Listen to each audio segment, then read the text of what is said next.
I was actually flat broke. I was tens of thousands of dollars in debt. So I really didn't see the mowing business as the thing that was going to make me wealthy or enough to be able to do my research. But I didn't know how to do anything else. I just kept on growing it. I started off mowing lawns and doing gardens. I realized I could actually make more money, at least in the short term, by building up and selling lawn mowing rounds. So I made a practice of that. And then I was hiring subcontractors to work how to do it. And then I had to work how to sell these lawn mowing rounds. And that was quite a struggle too, because I'm not very good with people. I don't have great people skills.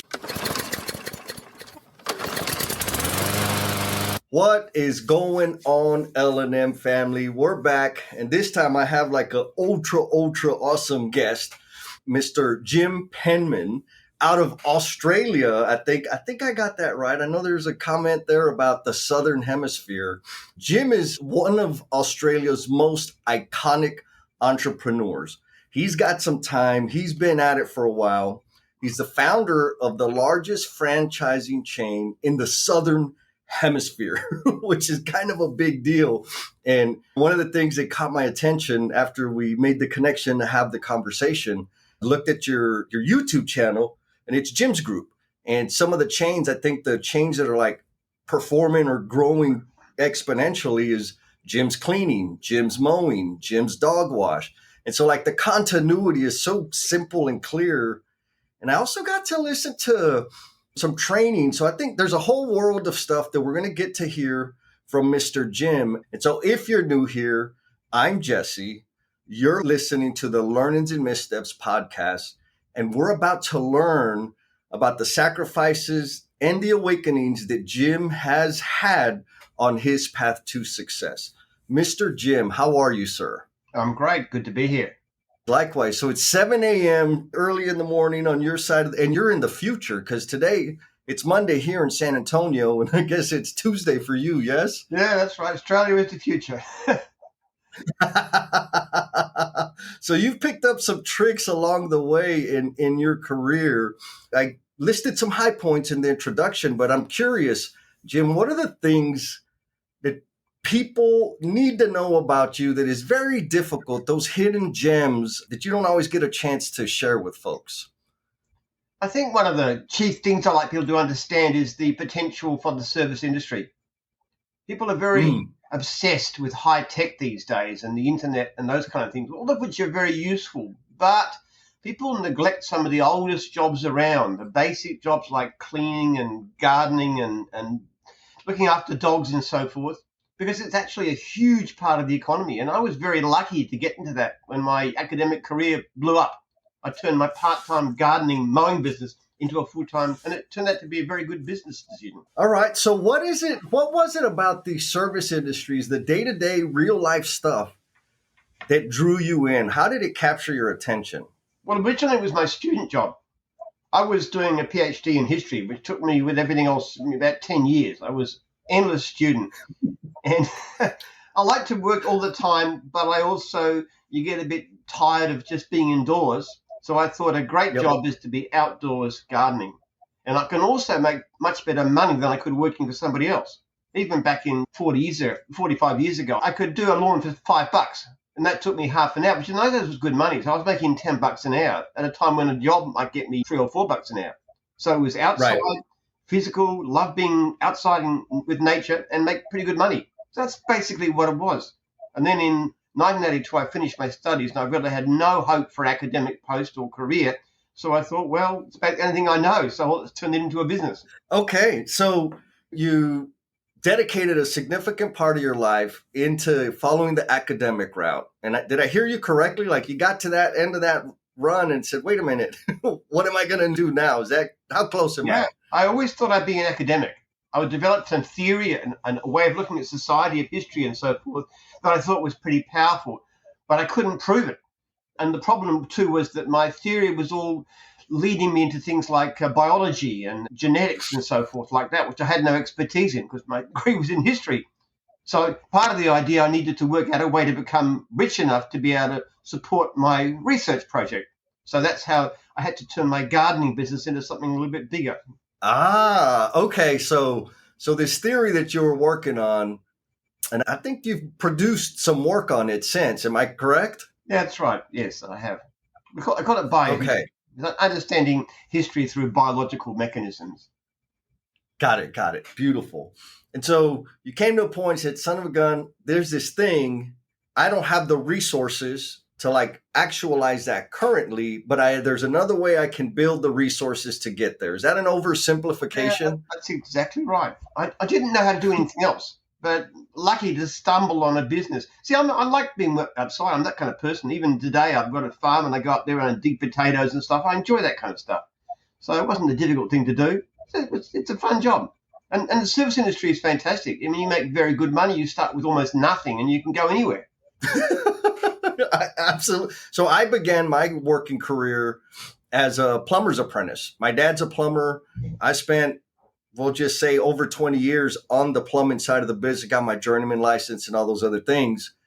And only until recently, I figured out, like, man, I think I could build something for myself. And I'm not even in the service industry per se, but the skills that I built from fixing things, installing things, constructing things, it's exactly those lessons you learn of taking your wherewithal, some information, some tools and material, and creating something.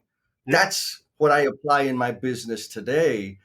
So I'm not doing anything new. You've been doing it for a while. Now, I recognize that you started earning a living through doing service-based business, but it's matured quite a bit since then, right? I mean, I've caught some of your lessons around customer service and building a business and so forth. And so in that realm of when you started generating income through delivering services and then growing your first franchise and expanding and starting to teach people, what was that path like? Well, it wasn't really a straight goal. At the time I started doing this, back in 1982, I went full time and I had no money. I was actually flat broke. I was tens of thousands of dollars in debt. So I really didn't see the mowing business as the thing that was going to make me wealthy or enough to be able to do my research. But I didn't know how to do anything else. I just kept on growing it. I started off mowing lawns and doing gardens. I realized I could actually make more money, at least in the short term, by building up and selling lawn mowing rounds. So I made a practice of that.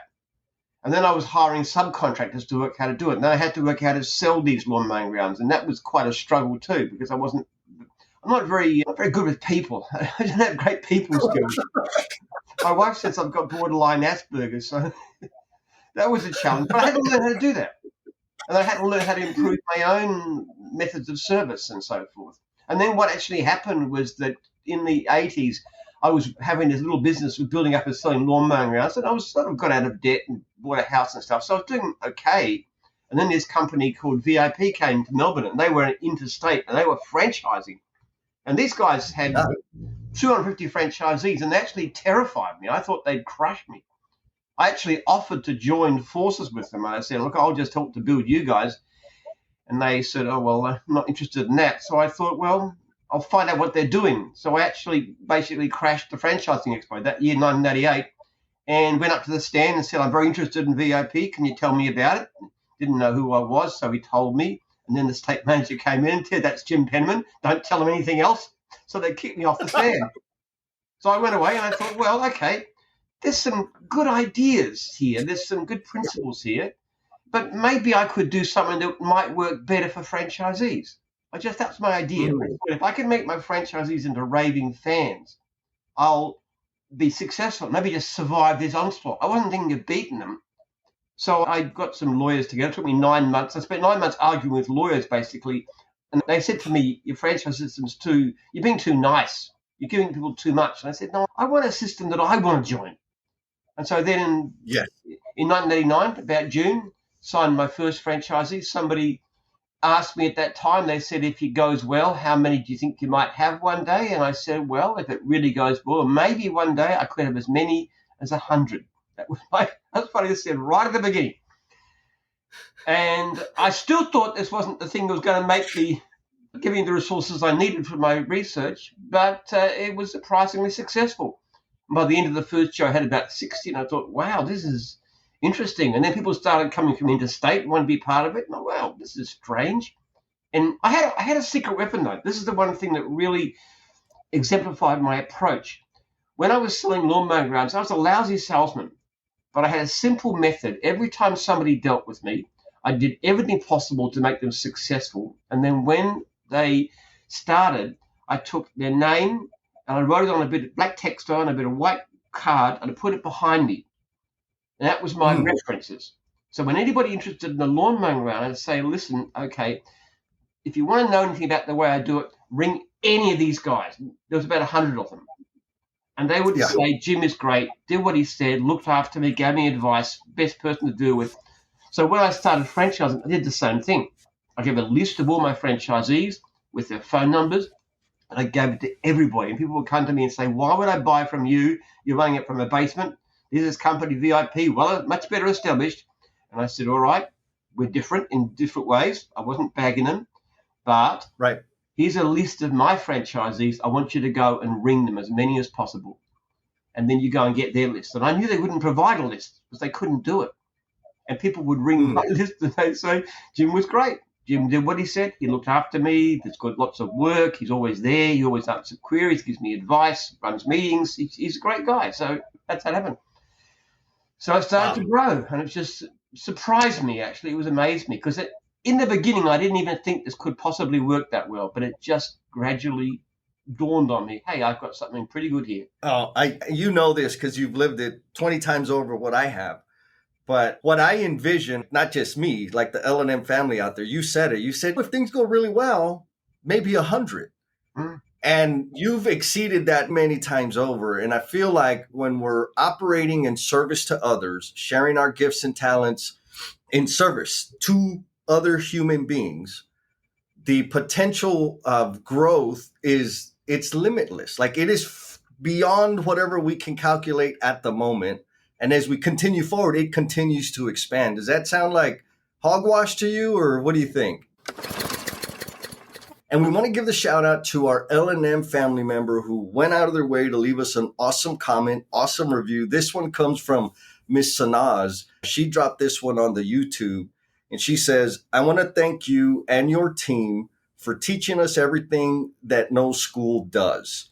Your content is a gift to everyone who is seeking ways to success. And it's not just my content, it's really the content from our guests here. That's true.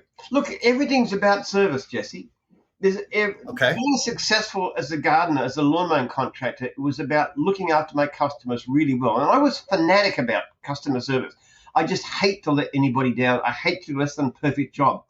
I was one of the first contractors in Australia back in the 70s as a student to have a brush cutter. They called me there with the nylon cord that spins around and cuts the edges, because it used to frustrate me that I couldn't get a perfect, every edge perfect. So as soon as I saw this device, I just bought one straight away, so I could do all around the trees and the retaining walls, all the perfect edges. And then I could get the cracks from the grass from the cracks. So I really worked to make my customers into raving fans. And then I found it easy because I picked up regular customers and I got referrals and I could make good money. Now the same principle with franchising. I did everything possible to make my franchisees into fans, to make them as positive, and never stop thinking about ways. I give my direct phone number and email address to every franchisee at training. I did it at our course just yesterday, in the opening course. I wrote it up on the board. I said, you contact me anytime, daytime, evenings, weekends, public holidays. I don't care. There's a franchisee rang me on Christmas Day just to wish me happy Christmas, but he's allowed, okay? There you go, yeah. So 5,500 people have my direct number. The only thing is they're told you mustn't give it to anybody else. So I don't want my number getting out there, just to you guys. And if anybody tries to ring me, I've got no right for the number. I'm pretty short with them. So that's kind of dedication. And I'm endlessly every day thinking, how can I help my franchisees to do better? And the harder you do that, the more successful you are. Oh, I love it. So do you feel like your commitment to, and I'm going to say obsessive commitment in a healthy way, to delivering the best service is what helped you balance out not being a people person? Yeah. Maybe it's an attraction, because if I was a great salesperson, I could just be charismatic. People would listen to me. But since I'm a lousy salesperson. You've got to do something else, don't you? No, I love it. I think it's an important thing. I think folks out there that you don't have to be. Here's one thing I want to make clear: you don't have to be an entrepreneur or a franchisee to learn how to serve the person in front of you in an unforgettable way. We get to do that every day at the gas station, with our family members, with our colleagues at work. And when we serve them in a manner that it's way abnormal, because the majority of folks is very passive, very superficial. There's no deep connection. There's no real listening. And so it works in the personal space, professional space. And if you're entertaining the idea of entrepreneurship, you're proof, like big, gigantic proof of the high value that it brings.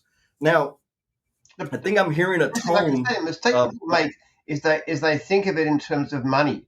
You never put the money first. You put the people you're dealing with first.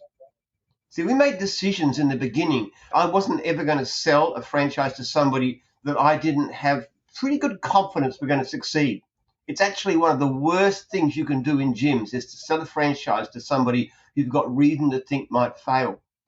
And at the beginning, I thought that was an idea that would hold me from growing, but I only later realized it was actually driving success. Because by knocking out the people that weren't succeeding, I want to take them out on the road.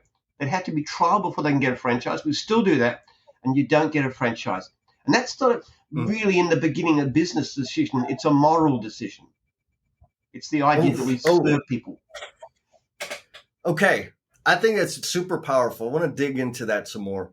So this is a moral decision. I can sell anybody a franchise, but not everyone is prepared or equipped to run a franchise. So then I'm faced with a decision. Do I sell it to them or not? And so here's my first question is this. What are some of the signals that call to you to say this may not be the best decision for them? Okay, sometimes it's demographics. Okay, a case that a franchise that I heard was about to be sold to somebody. I spoke to the mother. She had a problem with the contract, which is why she contacted me. And I found out that she was buying a franchise on behalf of her son, who was in his early 20s, and he couldn't find a job. And I said, that is completely out.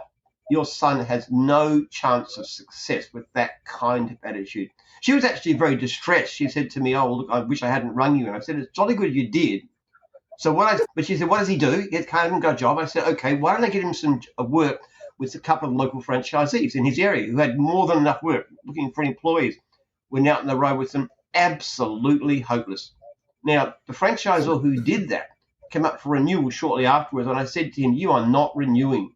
That was an appalling thing to do. To put somebody on you must have known. Now, he sold his business. He wasn't confiscated, but I would not renew his business. So to sell a franchise to somebody who doesn't have what it takes, that's one sort of thing to look at. Other things to look at is actually taking somebody out on the road is one of the best things. I've recently put in a policy. I said, for my contracts department, you cannot sign anybody unless you get a written report from somebody who's gone out with them in the field, one of the franchisees, and said this person is good.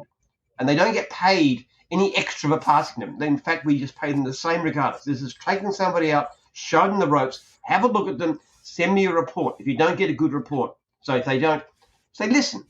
So if you're putting somebody out on the road and you show them how to mow a lawn, and you say, here's what you do.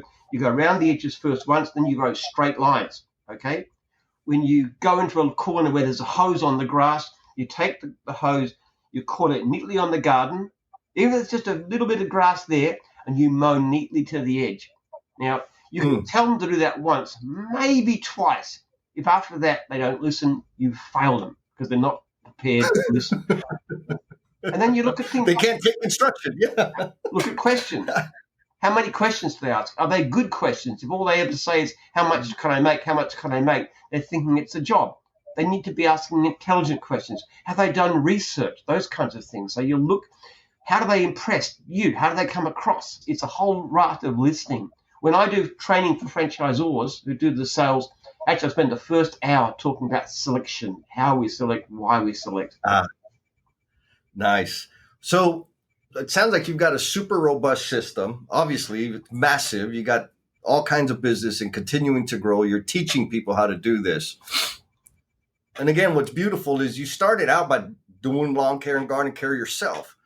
Now, along the way, you didn't plan to be where you're at necessarily from day one. But as you saw the opportunities present themselves, how did you capture your methodology, your processes, your systems? Was it all mental? Did you document that? Like, how did you capture the learning of how you delivered the service that you delivered?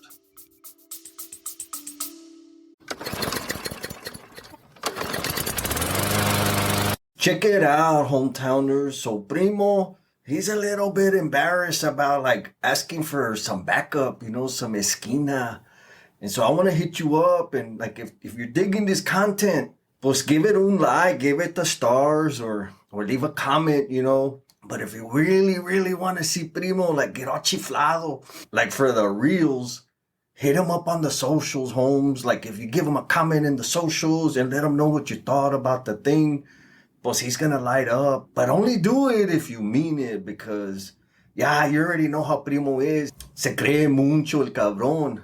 So if you could do that, if you could leave a comment or a rating or the stars or whatever, that would be cool, man. Well, we have mechanisms that are based on IT. We spend several $1 million a year on IT these days, on systems that actually take the way the jobs are done and their jobs are taken, how they're allocated, the feedback systems and so forth. A lot of things to do with customer service. But a lot of it's also just teaching. I give a talk in our training. The first 2 hours of the talk I give on the Monday morning of training, which was yesterday. And I talk about the ethos. I talk about customer service. I talk about the way we achieve customer service. I talk about service to franchisees and the way we achieve that. And that talk I've given hundreds of times, and I'm always on the same topic. I'm always talking about it in the same way. The idea of service, Jesus washing his disciples' feet, servant leadership, that kind of idea. I just talk about it a lot. And by example and by repetition and by passion, you just keep on pushing it. And the really humbling thing is that people actually, with time, have adopted this kind of thinking. My franchisors, and there's about 200 of them now who look after the franchisees, by and large, they really think and believe the same way. They actually sometimes take it faster than me. They say, well, here's a franchisee, we should do this for them. And they just, like even during COVID, we were locked down in Victoria. Our franchisees were unable to work. But it was awful for 2 months. And now we didn't charge any fees. But during that time, my franchisors were actually still ringing the franchisees. They weren't paid. They just cared enough to do it. Now that's an example of the ethos that you get across. Yes, I love it. So servant leadership is something that I had the fortune of working for an organization. That was the culture of the organization. There were teaching mechanisms to help us understand it. And we had a large volume of leaders that could demonstrate servant leadership. I wish it was 100%, but it wasn't. Now, some people struggle with the idea. Even just the two words for some people are conflicting. And so for the person that is struggling with the concept of servant leader, being a servant in order to lead, how would you simplify it for them? You've got to be emotionally committed to the people that you're dealing with at every level. And I even mean staff members, but also franchisees, obviously in our case, and also clients. It's got to be from the heart. If it's just rational, if you say, I'll do this because I'll make more money out of it, you tend to compromise. But if it's an absolute, I will look after this person no matter what because it's the right thing to do, that is the best decision. And it's really strange, Jesse, but the best decisions that I've made in my business career were the decisions I made against what I thought was my own self-interest. Like being selective, knocking back people. A person buys a franchise, they pay you money, you're not sure about them, they pay you money, they come in, they fail. Hey, you've got the franchise fees, you've got the ongoing fees. Obviously, you're better off. But it actually took a long while to figure out you're not really better off for all kinds of reasons. First of all, they give poor service to clients. Secondly, they turn off prospective franchisees for their bad example. It's Thirdly, they're in the community afterwards saying, hey, never join gyms because I had such a bad experience. It's a whole lot of negativity. But the decision Yes. I made for moral reasons that I wasn't going to put anybody on that I wasn't convinced would be successful, that decision was a brilliant business decision. Yeah, absolutely. Okay. So I've been in situations myself when I started my business, and I've been able to work with a lot of really smart people that when it came to the question of revenue, that little birdie that we'll call the revenue bird would often lead them to make short-sighted decisions that were painful for the business and everybody involved. So it takes like major strength to be able to say, this is not a good idea. This is not a good fit for whatever reason. So where would you say your fortitude, Mr. Jim, in being able to say, no, this is not a good deal, even though you're turning revenue away? Where did you get the strength to do that? Where's it come from? It's basically Christian values as much as anything else. Okay. Most people in gyms aren't Christian. Obviously, I recognise. In fact, some of our best people are actually Muslims and Sikhs and Hindus and all kinds. I do think people of faith tend to particularly understand what we do fairly well. But it's Christian values. It's that you look after somebody else. And I've been a Christian for many decades, and that's central to my life and my way of thinking. And yeah, we try and preach the values without necessarily preaching the gospel, if you know what I mean. Oh, yeah, absolutely. What's important that I think our listeners can grasp onto is it's very simple, right? In Jesse land, it's like, just be cool. Don't do dumb things. Treat people right. Like, it's not that complicated. And I love that you point out the various beliefs or religions, because it's not that hard. You don't have to have a certain credo. It really is, how can we serve another human being? How do we not take advantage of other people? How do we not cause pain in their life? And I may offend them by telling them no, by rejecting them. But in the long run, I'm doing the best thing I can do for that person that's directly in front of me. Yeah. There's a lot of pressure on you all the time to do things in a different way. Like, for example, one of the things that I serve my franchisees, but one of the things I'm very tough about customer service, extremely tough. And we've actually put enormous pressure, growing pressure over the years to improve levels of customer service. And I'm very much in charge of that. I'm the only person, we have a system of surveys and complaints. I'm the only person that can actually delete them if there's good reason or if they're satisfied with the client. So I personally handle this myself, which is an odd thing for a CEO to do, but I do. And I'm always pushing for better service. Why are we getting complaints? What do we need to do? So we institute policies like, if you ring somebody, you can't get through, you've got to text. You can't just leave a message, you must text. All kinds of different ways. And I get a lot of pushback on that. And I'm always pushing it. People are saying, oh, you're being unfair, you're pushing me too hard, I'm getting anxiety, I can't sleep because of all these complaints. And I say, yes, but if I slacken off, you won't do as well, because we know that the franchisees who give the best service are most likely to report great income, most likely to stay. So you've got to push all the time, and I keep on driving. And what's happened miraculously is that as we pushed over the last 40 years, the level of complaints has gone down. Like, our level of complaints is less than 1%. It's a fraction of 1% of what they used to be in pre-franchise days. And then we keep on pushing them. And we've got software coming up over the next year or so, which will drop that by at least down to half of what they are now. So there's countless, relentless pressure, this thing we look after customers. And the same thing with franchisees. What can we do? What more can we do? We're always dreaming up things, always pushing, always driving. Every day of my life, I have these questions. How can we look after our customers better? How can we look after our franchises better? Every day. You've got to be relentless.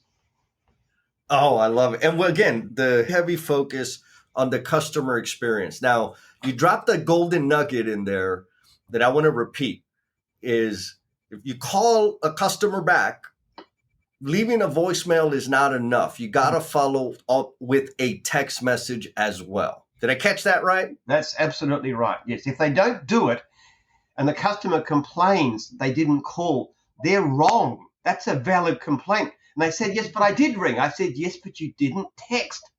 So when I did Right. my talk yesterday, I was talking about this, and I get them to repeat it. I said, now we text, and I get 100 people in the audience. They're all saying text like that. So it's a very Yeah. emotional experience. I understand how uncomfortable that can be if it's not your normal practice. Mm. For me, when I'm working with my clients, I'll send them an email. I have a little time thing in my head. About 36 hours after I send that email, I'm going to follow up with a text and say, hey, check and make sure it didn't fall in your junk folder. I'm available for the call. And if I still don't get a response that very next day, first thing in the morning, I'm calling like, how are things going? Like, are we alive? Because things happen.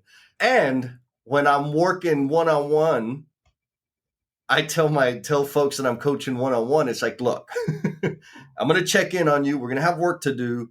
And I just want to make sure that the ball's still rolling. Mm. And if you don't respond to me, I'm going to email you. I'm going to phone call you. I'm going to text you. I'm going to find you on Facebook. I'm going to find you so that you can either tell me, get the hell out of your hair, or things are good and you're still alive, which is a little excessive. But I'm going to use you, Mr. Jim, as my accomplice now. I'm going to say, well, Jim said that I need to follow up, and I'm following up. Now, after that rant, in terms of golden nuggets, again, beautiful nugget, phone, leave a message, text. What else do you recommend people do in terms of following up with somebody they have an important relationship with? Again, it doesn't necessarily have to be in the context of you running your business, but just professional conversation and so forth. What other things do you teach that you see produce the phenomenal results that your company is experiencing? Well, when it comes to franchisees, serving them, who are actually our primary customers, as our customer service has improved, one of the most remarkable things is we're finding it easier and easier to find clients. In the early days, I had teams of canvassers knocking on doors. These days, look, we've got so much, we can't even spend our advertising budget. We have to give it back to the franchisees because it's in the contract. We knocked back over 200,000 leads in the last year. So work's become Jeez. enormously easy to find. The better the customer service, the easier, the more the work floods in. It's just an extraordinary change over the years. So what we now focus on to a large extent is how do we serve franchisees better? And one of the things we've found from experience is we actually tried a lot of things in the early days, like we're sitting down business reviews, half a day business review with a franchisee. Didn't work because you can check these things. You've got to measure what you can do. But then we've later found that other things do work. Responding to a franchisee's call very fast really makes a difference. If you get back to them straight away, take the call, that's so much better. They've got an absolute maximum of 24 hours to respond, and that includes my staff. So if anybody actually contacts my office, doesn't get a response within 24 hours business days, they get $100. That's a standard offer. Keeps them on their toes.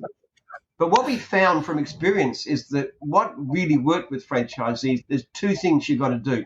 First of all, you've got to run regular meetings, and we figured out every 6 weeks is the right amount. You've got to get them together. You've got to get them sharing with each other. You put on a meal, because that always makes it more communication. You come in, you learn, and you develop fellowship, develop community. And the other thing we found is really powerful is that you've got to ring your franchisees regularly, at least once a month, ideally once a week, and just say, how's it going? What happened?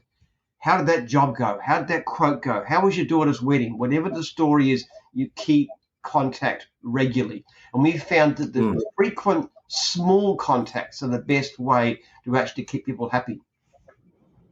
Oh my God, there's a bunch there. So here's what I wrote down. At least once a month, like absolute minimum, check in, see how things are doing, have regular meetings and in person to build community, the knowledge sharing, the trust, realizing I'm not less than, you're a human, you have the same problems I have that I'm having. So I'm human too. We can get through this together. And then call back within 24 hours or you get $100. That one's kind of fun. I think those are phenomenal. Obviously, they're driving performance in your business, but I think they're phenomenal in terms of anything that's going on. Like for our listeners out there, do you do these things? When somebody calls you, do you get back to them within 24 hours? Do you make an effort, like put it on your calendar to reach out and touch them at least once a month? If you can do once a week, you're winning. Do you spend and share time with these individuals that you're working to influence, support, or grow? Super, super powerful. Now, here's a question, because I know by now the L&M family is saying, oh, this is exciting. I want more of it. In terms of the business that you have now, do we have to live in the Southern Hemisphere to access your knowledge or become a part of or become a franchisee, etc.? Well, we've got a small branch in Canada, in British Columbia. We've got about 90 franchisees there. Apart from that, no. But I tell you what, we're very open about what we do. We had one of your American entrepreneurs, a franchisor, come across to a training just recently. And he came across and went to our full training course, all of our franchisee training, franchisor training, the whole thing. And he actually delivered a talk for us too. So he told us about what he was doing. So that was fantastic. So we actually invite anybody, if you're interested in learning how to be a franchisor, come to Australia and we'll train you. And the course is only about $1,500, so it's not a lot of money. I mean, getting here costs a bit more, of course. So we just freely give everything to anybody. So if somebody comes to us and says, I want to franchise my own business, I say, well, come and do our training course. Now, when they do that, very frequently they end up deciding to franchise through us. But right. Give it away. So, Jim, there's a thread of generosity in just about everything you've said. Why would you advise somebody to be generous, and what has it brought to your life? It's surprising. If you stop thinking about yourself, first of all, and you think about the person you're dealing with at any level, it just somehow seems to come better, even though it doesn't seem so. Like we've got people come across who've actually come to our full training course and then tried to launch their own business using our systems. Now, as far as I know, they haven't actually succeeded at any great level, but we still offer it because it's just a nice thing to do. And it's surprising. Like this American guy came across. Now, I just did it because you want to be nice, give somebody a bit of a hand, help them. But in fact, what he actually gave us was wonderful because he's actually had some fantastic ideas. We did a recording, we did an interview with him. So it was really good stuff that we can use to help our own people. It's a great thing about if you've got money, you give it away, you haven't got it. But if you've got an idea and you give it away, you still own it. And then that person gives you their ideas and everybody becomes wealthier in terms of ideas. So I'm a great believer in sharing, in learning. We'll teach you everything we know. I never sign non-disclosures. You can come and you can learn everything. You can see my computer system. We call it franchise management system. We spent tens of millions of dollars. We'll show you how it works. We'll show you everything. We just do that. Wow. Yeah. What I really appreciate about that, again, is the generosity. And also I know that the truth, because there are some people that are in my space every now and then that are they covet the idea, right? They operate in fear. And I'm like, and they'll ask, like, Jess, why do you share so much? And I'm like, because if I really want to make the world better the way I say I do, but I don't share this little tip or trick that I have, I'm lying. A. B, I know how long it took me to get good at doing that thing. And I know the sacrifice it's going to take to really make it stick. And so by the time that person figures it out, that's okay, because I'm going to be further down the road, just like I have been. So that may be a little snaky, but that's how I look at things.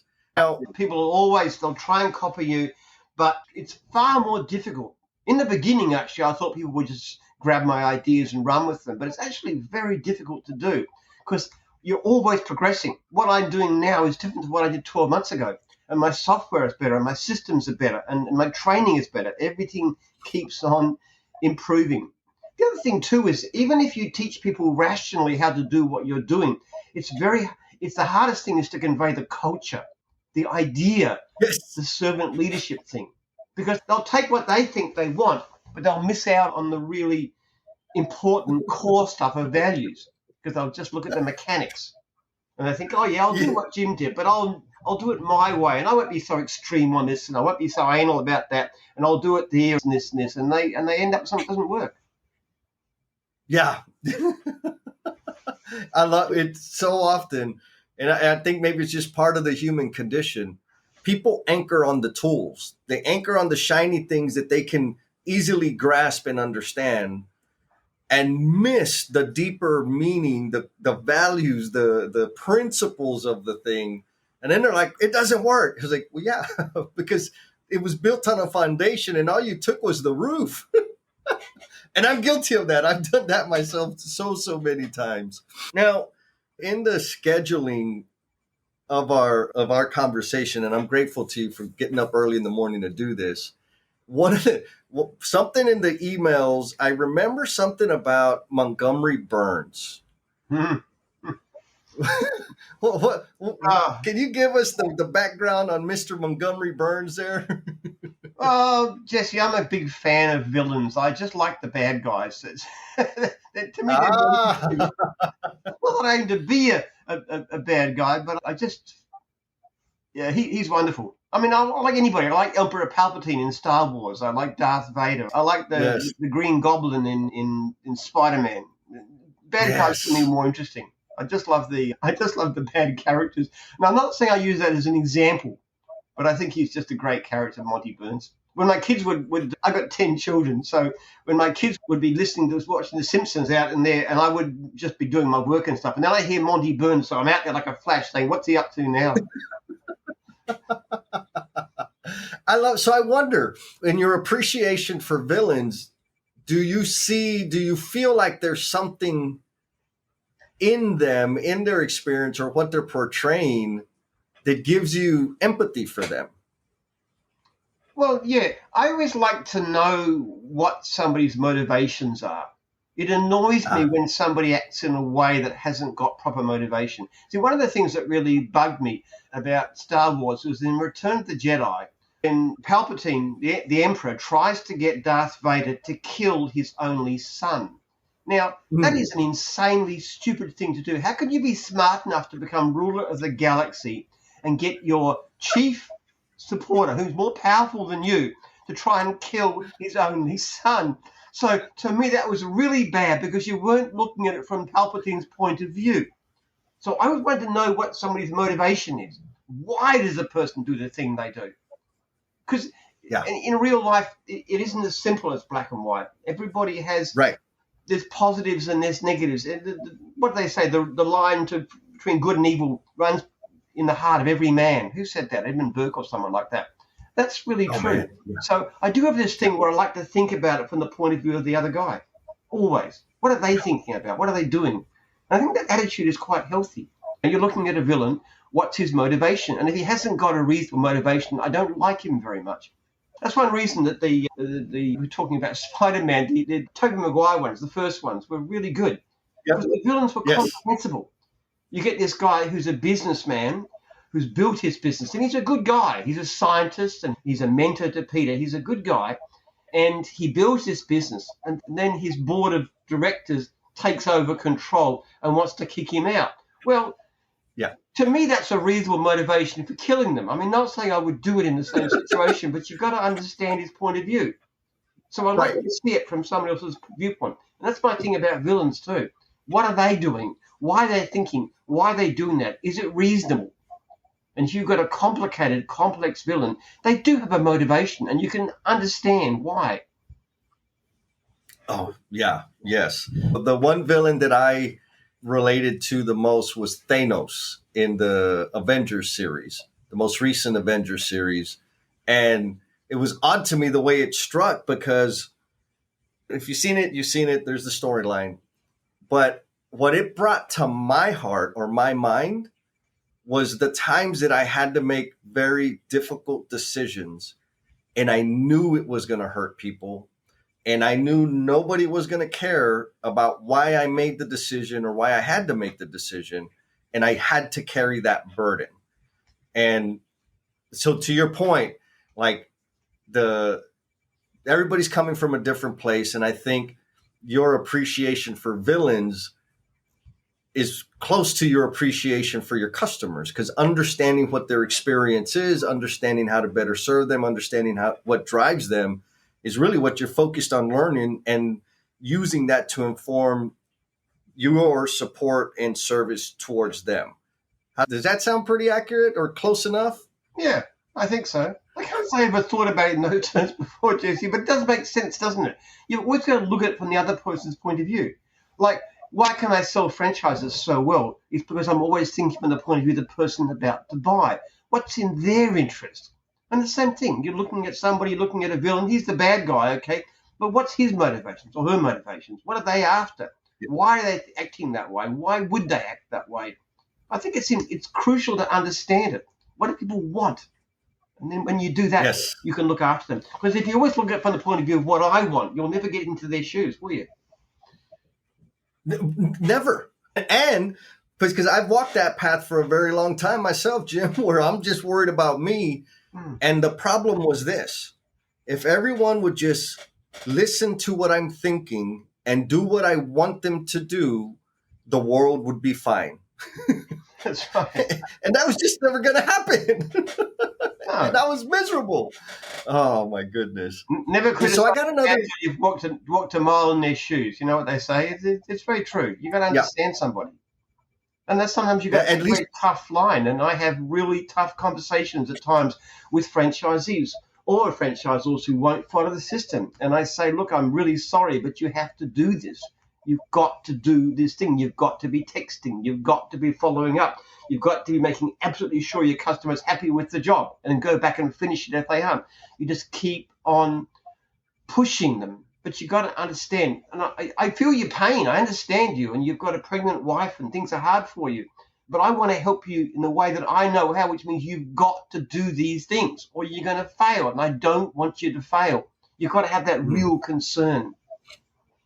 Yeah, I love it. And they may not believe you in the moment, but I'm sure eventually they're like, yeah, Mr. Jim, yes, thank you. Thank you for holding my feet to the fire because I needed that.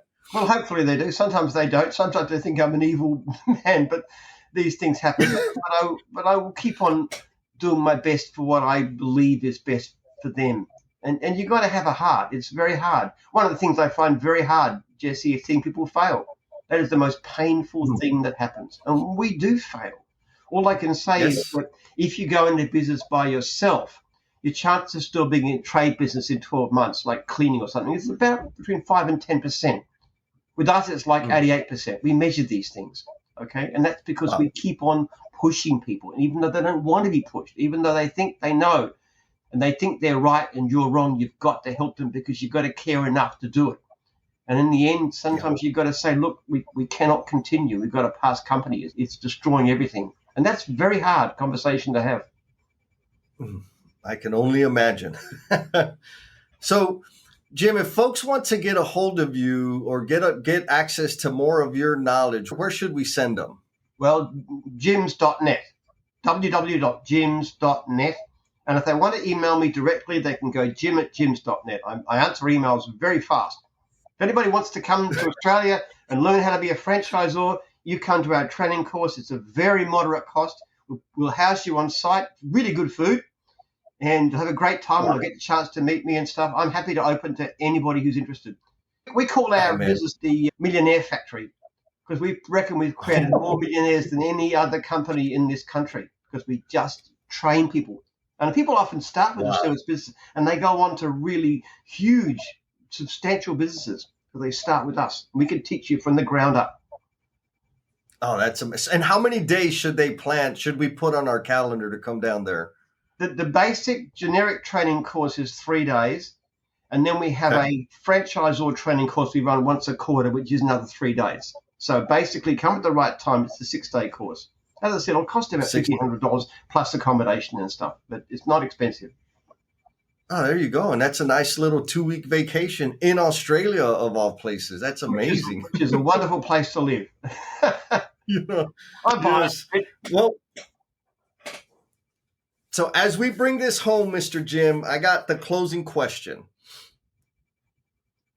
And I imagine you have a pretty profound response to this. What is the promise you are intended to be?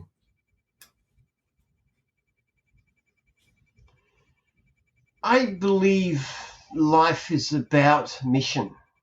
I don't think personal happiness, those kinds of goals really matter. Now, I'm a profoundly happy person, but I believe it's so because I have a life for a purpose. And my purpose had to do with my family.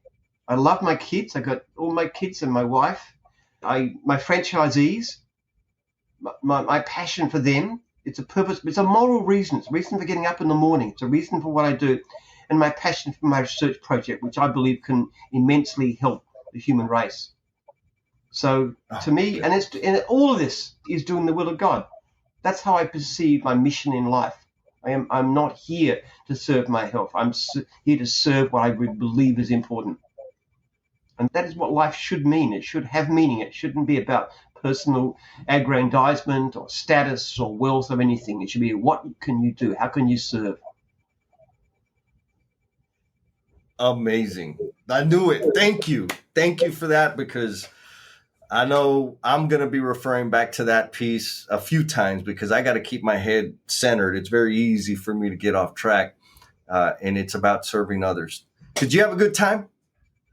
Yeah, it's great. It's really good. Awesome. Well, I appreciate your time, sir, and I'm going to stop recording here.